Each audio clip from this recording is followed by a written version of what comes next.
Hey, adult ministry leaders. I wanted to encourage you with a couple things.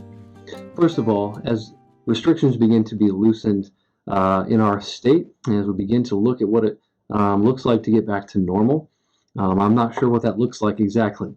Now, obviously, in the month of May, we are not going to be gathering, at least at this point, here in the building. However, I want to encourage you that the church is actually me and you. We are the people of God. As you read in Acts 2:42, it talks about the early church, and it says they devoted themselves to the fellowship. And that means we are devoted to each other. We are devoted to our community. And so in order to actually continue to foster community, we have to be in proximity to each other. Now, I know that's been challenging over the last few weeks, very challenging. However, as we look at the next season, I want to encourage you to begin to think outside the box a little bit.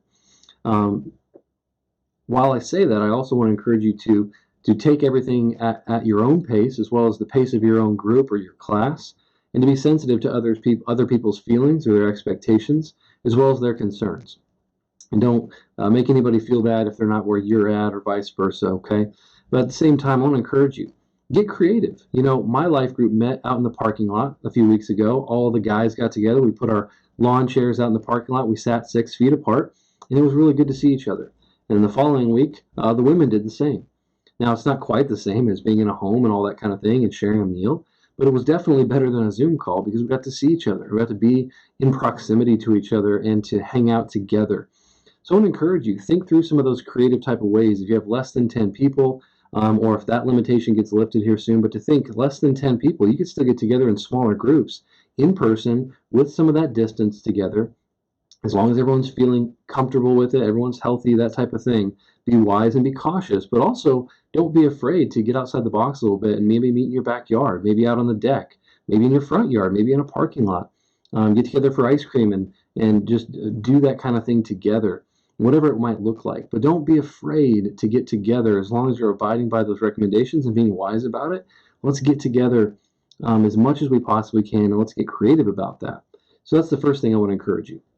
Second thing is encourage your people, your class, your group, your network. Encourage those that you are around to not focus so much on why is God doing this. First of all, even if he told us why, we probably wouldn't like it. Second, if he told us why, we probably wouldn't understand it. And third, God's never promised or guaranteed that he would give us the reasoning behind everything he does. So rather than asking why, let's ask our group, let's ask our people, what is God teaching you in the midst of this season?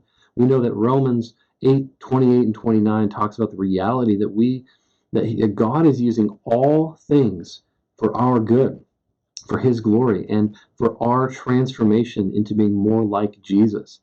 And so in this season, I believe that nothing comes to us unless it came through the hands of God first. And so this season is a sovereign and a providential season.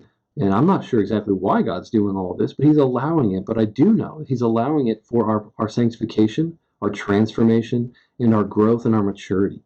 So encourage those that are around you to press in on what is God wanting to teach them right now. I know for me, I've been wrestling with personal issues that I have in areas of control and efficiency, or wanting to work too hard sometimes, or not spending enough time with my family. I've had to work on boundaries, of emotional boundaries with relationships, and trying to cross the line. I even have sometimes moments where I have this Messiah complex where I think I can fix almost any problem. And the reality is I can't. And so the Lord's been showing me a lot of things that are painful to see in myself, yet at the same time, I'm grateful for a season where I have a little bit more time, a little bit more margin to really press into those issues with the Lord, and to pray into those things, and to talk with my wife about those things, and to really seek to grow in this season. And so I think it's a profound opportunity that we have. And so I want to encourage you, don't waste this opportunity as God's trying to transform all of us in different ways.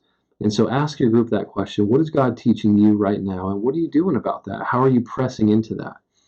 Again, it's a unique season. It's quite challenging, but as we look towards opening up more and gathering more, let's begin to really press into that as well. Let's get back in community as long as it's wise and cautious and people are comfortable with it, and we're being wise in the process. But let's not be afraid either to get together. Let's not live in fear. And so I want to encourage you with that today. Thank you for all that you're doing. Thank you for your leadership. Thank you for being faithful in such a hard season. If there's anything that I can do to be an encouragement to you, to serve you or to help you or equip you in any way, please don't hesitate to let me know. I'm here in the office more now in the month of May, and I am so grateful for you in this season. So I hope to talk to you soon more in person. But until then, I'm praying for you. I'm grateful for you. Thank you for all that you're doing as we continue to follow Jesus, be transformed by Jesus, and join Jesus in his mission.